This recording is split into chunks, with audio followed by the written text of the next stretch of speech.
Hi Jonathan, how you doing? Hey, it's great to hear from you. What's happening? Yeah, not a lot. Listen, gonna need some new headshots from you. Sure, not a problem. You've got some for us? Yeah, absolutely. I'll send them across to you. Great, look forward to seeing them soon. I'm screwed. But hey, I'm a photographer. I've done hundreds of headshots for so many different people. Surely I can do it for myself. How hard can it be? Let's find out. Roll that intro.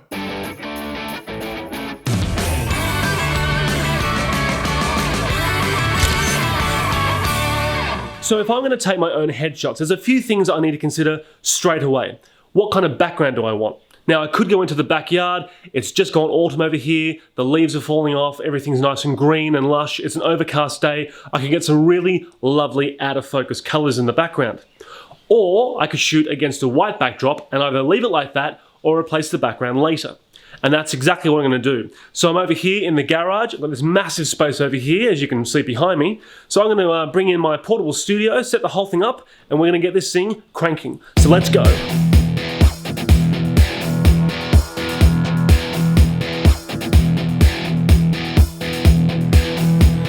Here's a little fun fact for you. This particular white background I got from a company called ProTalk. Now I'll put their website in the description below. They are not sponsoring this video, but I buy a majority of my equipment through them.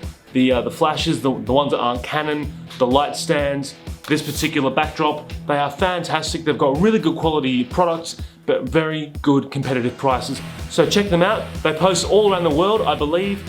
I'm lucky because they're literally 15 minutes up the road. I can't fault them. This thing was worth its weight in gold. It fits into a PVC pipe which I put into my car. It just fits in my car because I drive a small car, but it's wonderful. Let's crack on.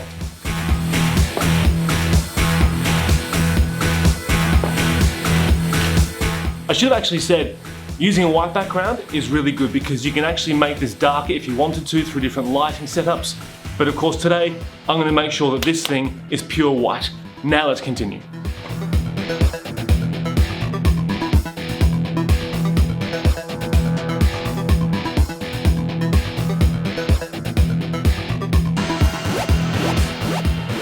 What I'm doing here, I'm just putting this piece of sponge into the roll. Now, there's probably easier ways of doing this and more professional ways of doing this. No one cares. The sponge is really just there to make sure that this thing doesn't move because this is quite a heavy cardboard roll, even when the backdrop is down. You've got all that weight up the top trying to pull itself down. You don't want to be ripping this white cloth or muslin, whatever fabric it is, you don't want to be ripping that off your cardboard. So I just find if I put a thick piece of sponge in there, and usually one on the other side as well, I can go as high as it will go, and it doesn't move, it doesn't rip off. It's fantastic. Cheap and tatty, but that's my way.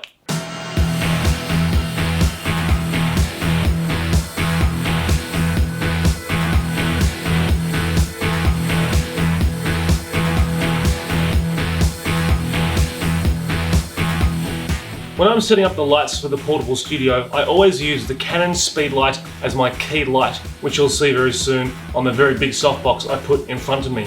I always put the cheaper ones, the Jim Bay or the Keller flashes inside these softboxes, and they are purely just going to be used to light that background. They're not going to be lighting me or whoever is in front of the camera at all. Another reason for that, I find that when you're shooting with the Canon, they don't overheat as quickly as these ones. I've used these before, especially if you're shooting TTL, which is through the lens, and it has to decide what power output it needs rather than you doing it.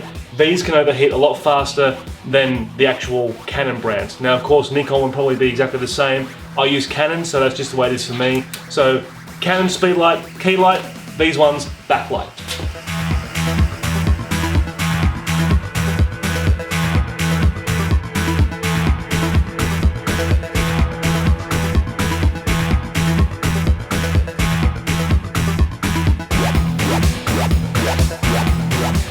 Now the other thing is, guys, when you're putting the flashes on these stands, turn them on before you put the softbox around it, because by the time you put the softbox on there and you've actually put the scrim over that softbox and you realise I haven't turned the damn thing on, you've just wasted time. I always make sure that with my key light, I've got this set to half power. So manual settings on all three flashes, quarter power on the ones to the backdrop because that's more than enough, half power for your key light.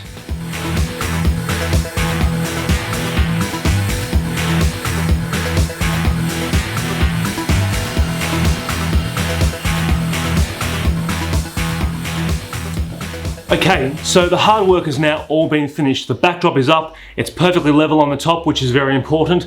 Sponges are in, holding it together so that backdrop is not going to move. You can see behind me, both of those side lights are set up, the softboxes are pointing where they have to be, so we get a nice even cross balance of light to make that background perfectly white. I've got my key light above me as well, that huge softbox that you saw me set up.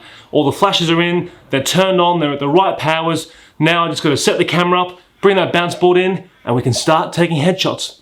Now we do this through the Canon Wi-Fi system. There's a small trick to it to set up as well. I'll take you through that, but let's get moving. Here's one thing you must do before you start shooting. Turn your camera on, go into the menu options and go under your camera settings, scroll across to the 6th menu. You'll see here it says Silent LV Shoot. The default there is mode 1. This is the Canon 5D Mark IV, by the way, which has got the inbuilt Wi-Fi on it, which is fantastic because I'm going to be using the Canon application on my iPhone to remote control the camera. Now, I know through experience that if you do not change the settings, your flashes will not trigger. So come into here, go into Camera, Menu 6, Silent LV Shoot, click on that, take it down to Disable. Now you are ready to go. Now you can stand in front of the camera, open the application, control the entire camera from your phone, and every single flash will trigger. But you must have Silent LV Shoot disabled or it just won't work. The next step you have to do is you need to enable the Wi-Fi function on your camera. So over here, go into your Tool menu and scroll across to menu number 4. And you can see down the bottom there, Communication Settings. Press OK. Built-in wireless settings, press OK. Wi-Fi NFC, its default is set to disable. So we're going to go into there, click Enable, and there you go. Now we load up the application. So now for the next part, we need to connect the camera to your phone. So click on Settings, open the Wi-Fi up, and I have called my Canon camera JNewts 19. So click on that, and the Wi-Fi will search for the camera. And once it's done, you'll get that green tick. Now the phone is talking to the camera. And now we load up the Canon application. And when you've got your camera turned on, this will now connect to your camera. And there we go. Click on live shooting. Now, the settings I have on my camera so far are really dark. So let's bring up all the options over here. I'll just quickly show you. If I bring up the ISO completely, there we are.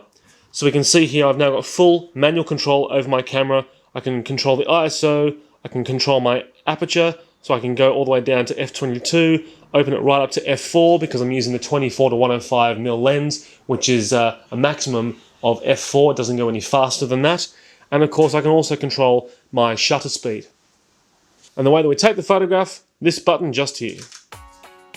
Okay, last but not least, I've set up my bounce board, so the flash is going to hit there, it's going to bounce onto this, underneath my chin, taking all the shadow away from under my neck, under my eyes, underneath my hair. That should give me a nice even balance of light, but still give me a bit of shadow on one particular side to get the nice three-dimensional lighting. Okay, so now the hard part. So I'm going to stand over here, look at my frame through the application. And the best thing with the application is you can actually control everything, including the focus from here. You literally just touch the screen. So long as the lens is set to automatic, you're good to go.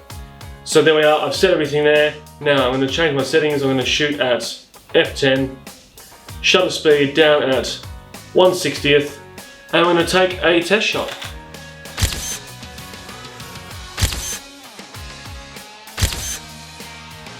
Okay, so as you can see here, I've just done a few test shots. I can see them all on the phone. I don't even need to look at the back of the camera.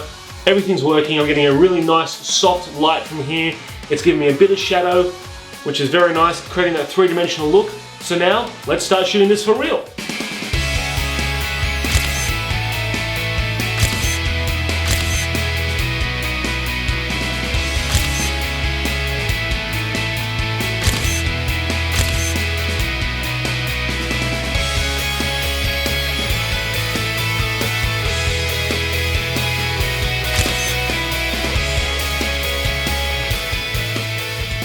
Okay, so that is basically how you take your own headshots. Now, it's been a bit challenging, of course, taking my own headshots and filming a blog at the same time. If you were just doing this by yourself, taking headshots, self-portraits, it would be a lot easier because you don't need to do essentially two jobs at once. thoughts on the whole process. It's a little bit tricky as such because, look, as photographers, we know how to direct people into the lens. Look this way, turn your body this way, look down, stare at this, think of this, I want you to do this for me. We always rely upon us giving people feedback so that they can give us what we want in front of the camera. When you're taking your own headshots, it's just like a selfie. You've got no one talking to you. You can't see what's behind you, and even using the Wi-Fi remote trigger on the application, you can't see what you've taken until you've actually taken it. So it's a little bit strange, I will admit that, but hopefully we got some good results. So I'm going to pack all this stuff up. I'll make sure that at least one of the images that we took becomes the thumbnail. The other thing is I've chosen to take all the portraits today in horizontal aspect. The reason for that is I can always crop the sides out later on to make a portrait. You know, I've just done that just to uncomplicate the process as such. But look, it was fun, it was different, it's something I've never done before. Give it a try yourself. It doesn't have to be inside a portable studio or an actual studio. You can do it outdoors, you can do it with flash, you can do it without flash. Give it a go. Now that you know how it's done, it's good, it's fun. So there you go, guys. It's not as hard as it looks. It just takes a bit of patience, that's all, especially with the posing. Thank you very much for watching. Make sure you hit that subscribe button and smash that little bell so that you are notified every single time I upload content. And trust me, there is a lot more content coming, probably on a weekly basis. That's what I'm aiming for. So thanks very much, guys, and I will see you next time. Out!